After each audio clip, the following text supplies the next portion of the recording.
50 बुआ का ससुराल। दिनेश अपने परिवार के साथ रामनगर में रहता था। वैसे तो दिनेश के घर में किसी चीज की कमी नहीं थी, पर उनके घर में किसी भी बात का फैसला करना उनके लिए बहुत मुश्किल हो जाता था। देखो, होली बीत गई, अब हमें थोड़ा घूमने फिरने भी जाना चाहिए। कितने दिन हो गए हम कहीं बाहर नहीं गए। हाँ, सही कह रहे हो, अच्छा रहेगा, लेकिन क्या? घूमने जाने के लिए भी कोई लेकिन होता है क्या? अरे मतलब बस यही सोच रहा था कि मम्मी पापा से भी पूछना चाहिए कि नहीं। क्या? इसमें पूछने की क्या जरूरत है? हम पति पत्नी हैं, घूमने जा रहे हैं, कोई दिक्कत थोड़ी ना है।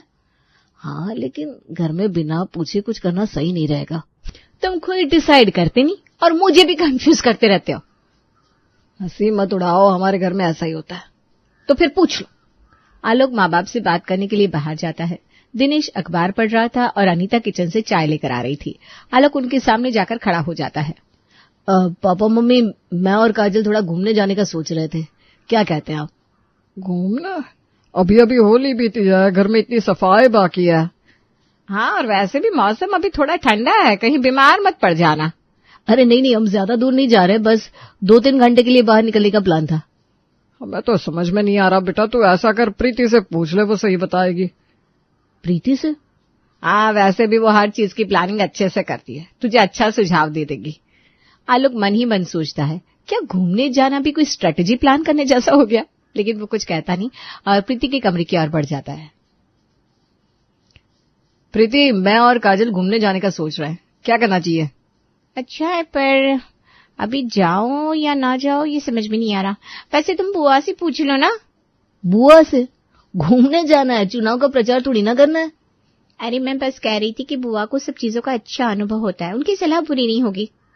आलोक गहरी सांस लेता है और सरोज बुआ के पास जाने के लिए निकल पड़ता है। सरोज बुआ स्वेटर बुन रही थी। आलोक पास में जाकर बैठ जाता है। बुआ, मैं और काजल घूमने जाना चाहते हैं, क्या करें? अभी सही समय नहीं है बेटा, तुम लोग शाम को चले जाना। शाम को? क्यों? दिन में जरूरत से ज्यादा भीड़ होती है, धूप तेज होती है, और वैसे भी घर में कुछ काम भी निपटा लो, फिर आराम से जाना। ठीक है बुआ, पर कंफर्म करूँ ना? हाँ बेटा, लेकिन तू ना एक बार रानी बुआ को फोन करके उनसे भी पूछ ले। आलोक निराश होकर उठता है और फिर भी रानी बुआ को फोन मिलाता है। बुआ नमस्ते, आपसे कुछ पूछना था। खुश रहो बेटा, कहो क्या बात है। बुआ, मैं और काजल घूमने जाने का सोच रहे हैं, क्या करना चाहिए? अभी भद्रा चल रही है बेटा, 1 महीना और इंतजार कर लो। 1 महीना? बुआ पक्का कह रही है ना? हाँ बेटा, शास्त्रों में लिखा है भद्रा में यात्रा नहीं करनी चाहिए। आलोक को अब कुछ समझ में नहीं आ रहा था। वो निराश होकर अपने दोस्त राहुल के पास जाता है। यार, मैं और काजल घूमने जाना चाहते हैं, पर घर में सब अलग अलग राय दे रहे हैं। पर ये तेरी बीवी है, तुझे डिसाइड करना है जाना है कि नहीं। कहना आसान है, पर मेरे घर में फैसला लेना नामुमकिन है। आलोक निराश होकर कमरे में आता है। काजल गुस्से में बैठी थी। क्या हुआ? कुछ नहीं, घूमने का प्लान कैंसिल। क्यों? पहले सफाई करनी थी, फिर मौसम खराब था, फिर शाम को जाना था, फिर भद्र आ गई। अब 1 महीने बाद ही जा सकता है। अरे घर में इतने लोग हैं, कोई सही फैसला क्यों नहीं कर सकता? क्या बताऊं काजल, मुझे तो खुद समझ में नहीं आता। आलोक और उसके परिवार में हमेशा किसी भी फैसले के लिए 10 लोगों की राय ली जाती थी। कुछ समय बाद दिनेश ने घर के लिए एक सुंदर मंदिर पसंद कर लिया और उसे बाजार से खरीद कर घर ले आया। लेकिन जब मंदिर को घर के अंदर लाने का समय आया तो वो फिर से कंफ्यूज हो गया कि मंदिर को अंदर कौन लेकर जाएगा। मंदिर तो ले आया, लेकिन अब इसे अंदर कौन ले जाएगा? सही कह रहे हो, ये बहुत महत्वपूर्ण काम है, कोई भी ऐसे थोड़ी ना कर सकता है। देखो, मेरा मानना है कि आलोक और काजल को मंदिर घर के अंदर लाना चाहिए। अब घर की जिम्मेदारी धीरे धीरे उन्हें ही तो संभालनी है। मैं? हाँ बेटा, मेरी राय में यही सही रहेगा, लेकिन फिर भी मैं एक बार रानी से पूछ लेती हूँ। सरोज तुरंत रानी को फोन लगाती है। अरे सरोज, कैसी हो, क्या हुआ? बहन, घर में एक बहुत बड़ा सवाल खड़ा हो गया है, मंदिर को अंदर कौन लाएगा? अरे बस इतनी सी बात, ये तो साफ है, मंदिर को घर में बहू यानी कि काजल लेकर आएगी। क्यों? अरे ये बहन, बहू ही तो घर का वंश आगे बढ़ाएगी, उसी के हाथ से भगवान अंदर आएंगे तो शुभ रहेगा, ये परंपरा है। बात तो ठीक है, अच्छा चल, तेरा सुझाव मैंने मान लिया। जैसे ही सरोज फोन रखती है, पड़ोस की सविता बुआ पास आ जाती है। क्या चर्चा हो रही है भाई? मंदिर को घर के अंदर कौन लाए, इसी पर विचार चल रहा है। अरे इसमें सोचने की क्या बात है। घर में लक्ष्मी यानी कि बेटी जब तक कंवारी है, मंदिर तो उसे ही अंदर लाना चाहिए। प्रीति, पर क्यों? जब तक घर की बेटी कंवारी होती है तब तक वही सबसे पवित्र मानी जाती है। उसके हाथों से मंदिर अंदर आएगा तो घर में सुख शांति बनी रहेगी। हाँ, ये भी बात सही लग रही है। तो फिर प्रीति को बुला लेते हैं, वही मंदिर अंदर ले आएगी। आलोक जैसे ही प्रीति को बुलाने जाता है, पड़ोस की दूसरी बुआ लीला वहां आ जाती है। अरे अरे, क्या सुन रही हो? मंदिर घर की बेटी लाएगी? हाँ, यही तो परंपरा है। नहीं नहीं, ये काम घर का मुखिया करता है। जब तक घर में पिता मौजूद है तब तक ये जिम्मेदारी उन्हीं की होती है। दिनेश, तुम्हें खुद अपने हाथों से मंदिर अंदर लाना चाहिए। मैं? लेकिन रानी दीदी कह रही थी कि बहू के हाथों से शुभ होता है। और मैं कह रही हूँ कि बेटी के हाथों से सबसे ज्यादा पुण्य मिलेगा। अरे ये देखो, कौन कौन सलाह देने आ गया। मैंने अपनी जिंदगी में जितने भी मंदिर रखे सब घर के बड़े मर्द ही लेकर आए। ये कोई मजाक नहीं है। पूरा परिवार फिर से असमंजस में पड़ जाता है। दिनेश सिर खुजाने लगता है और आलोक झुंझलाकर काजल की ओर देखता है। अब किसकी सुने? अब तो भगवान ही बताएंगे। इतने में पड़ोसन रेशमा घर में दाखिल होती है। क्या हुआ, सब इतने परेशान क्यों दिख रहे? अरे मंदिर को घर के अंदर कौन ले जाए, इसी बात पर चर्चा चल रही है। बस इतनी सी बात, इसमें इतना सोचना क्या? कोई भी मंदिर उठा लो और अंदर रख दो। अरे लेकिन अगर गलत हाथों से मंदिर अंदर गया तो ज्यादा से ज्यादा भगवान थोड़ा नाराज हो जाएंगे। हो सकता है घर में कुछ परेशानियां भी आ जाए, लेकिन ऐसा भी क्या डरना। वाह, क्या सलाह दी है। पूरा परिवार एक दूसरे की तरफ देखने लगता है।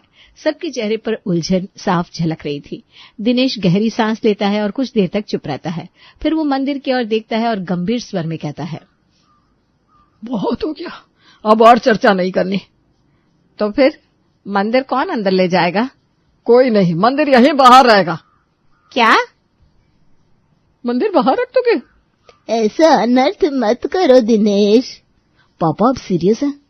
हाँ, जब तक हम ये तय नहीं कर सकते कि मंदिर अंदर कौन लाएगा तब तक मंदिर बाहर ही रहेगा। पूरा परिवार चुप हो जाता है, कोई कुछ नहीं कहता।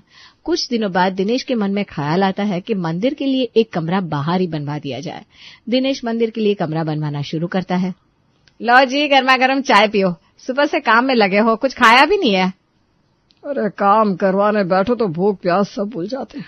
इतना झंझट है कि क्या बताऊं। पापा, झंझट तो आपने खुद मोल लिया है। मंदिर को घर के अंदर कौन लाए, इसी बात पर इतनी बहस हुई और अब पूरा कमरा ही बनवा रहे हो। बेटा, और कोई चारा भी नहीं था। जब घर में कोई फैसला लेना आसान नहीं होता तो सबसे अच्छा है कि नया रास्ता निकालो। अरे पर इतना बड़ा खर्चा, ये भी तो सोचो। हाँ, यही तो परेशानी है। ईंट, सीमेंट, मजदूर, सबका खर्चा बढ़ता ही जा रहा है। जितना सोचा था उससे ज्यादा ही लग रहा है। कितना खर्चा हो जाएगा कुल मिलाकर? अभी तो सिर्फ ढांचा बन रहा है, अब तक 20,000 खर्च हो चुके हैं। ऊपर से मिस्त्री ने कहा कि कम से कम 50,000 और लगेंगे। 50,000? दिनेश जी, ये तो बहुत ज्यादा हो रहा है। तो क्या करूं, मंदिर के लिए कमरा बन रहा है, कोई साधारण कमरा नहीं है। फिर भी कुछ ज्यादा ही नहीं है ये पैसे? नहीं, कमरा तो अच्छा और मजबूत बनाना पड़ेगा। बाद में भगवान की मूर्तियां भी आएंगी, सजावट भी होगी, सब मिलाकर 80,000 तक तो जाएगा ही। पापा, अगर खर्चा इतना बढ़ रहा है तो क्या हमें थोड़ा छोटा कमरा नहीं बनाना चाहिए? हाँ, ये सोच सकता हूँ, लेकिन छोटा बनाऊंगा तो बाद में पछताना पड़ेगा। भगवान के लिए कुछ बन रहा है, उसमें कमी कैसे करूं? अरे लेकिन हमें अपनी जेब भी तो देखनी पड़ेगी ना, घर के और भी खर्चे हैं। वो भी सही कह रही हो। पहले इस घर के खर्चे कम नहीं थे, ऊपर से ये मंदिर का खर्चा। पापा, आप चिंता मत करो, मंदिर बनना जरूरी है और ये बनकर रहेगा। पैसों की चिंता मत करो, हम मैनेज कर लेंगे। अरे तू कैसे मैनेज करेगा बेटा? मैं और काजल कुछ महीने के लिए अपने खर्चे कम कर सकते हैं और अगर जरूरत पड़ी तो मैं अपने सेविंग से भी कुछ निकाल सकता हूँ। बेटा, तुम क्यों अपनी सेविंग्स निकालोगे? वो तुम्हारे भविष्य के लिए है। अरे मम्मी, ये भी तो हमारे भविष्य का ही काम है। भगवान का घर बनाना कोई छोटा काम नहीं होता। बेटा, तेरी ये बात सुनकर दिल खुश हो गया। सच में परिवार हो तो ऐसा। आलोक मुस्कुराता है और दिनेश के कंधे पर हाथ रखता है। बाहर मंदिर बन तो जाता है, लेकिन रोज रोज बाहर जाकर पूजा करने में थोड़ी बहुत परेशानी सबको हो रही थी। हे भगवान, मंदिर तो बन गया, लेकिन रोज रोज बाहर आना थोड़ा मुश्किल हो रहा है। हाँ मम्मी, सुबह सुबह ठंडी हवा चलती है, कभी बारिश हो रही होती है, कभी धूप तेज होती है। अंदर होता तो कितना अच्छा होता। बात तो सही है, बाहर जाकर पूजा करने में ना आलस भी आता है। और डर भी। कल सुबह मैं आई थी ना तब अंधेरा था, ऐसा लगा कोई पेड़ के पीछे खड़ा है। हाँ, जरूर भगवान ही देख रहे होंगे कि भाई इतनी मुश्किल में भी पूजा करने आई हो या नहीं। अरे पर अब करे क्या, मंदिर तो स्थापित हो चुका है, वापस अंदर कैसे लाए? कोई तो तरीका होगा ना माँ। पक्का पापा से पूछोगी तो वो फिर से किसी से सलाह लेने को कहेंगे और हम सब फिर से चक्कर में पड़ जाएंगे। हाँ, और फिर बहस होगी मंदिर वापस अंदर लाना शुभ होगा या नहीं। मतलब अब कुछ हो ही नहीं सकता, बस सबको बाहर ही आना पड़ेगा। हाँ, भगवान को भी हमारा ये नाटक देख देख कर आदत पड़ गई होगी।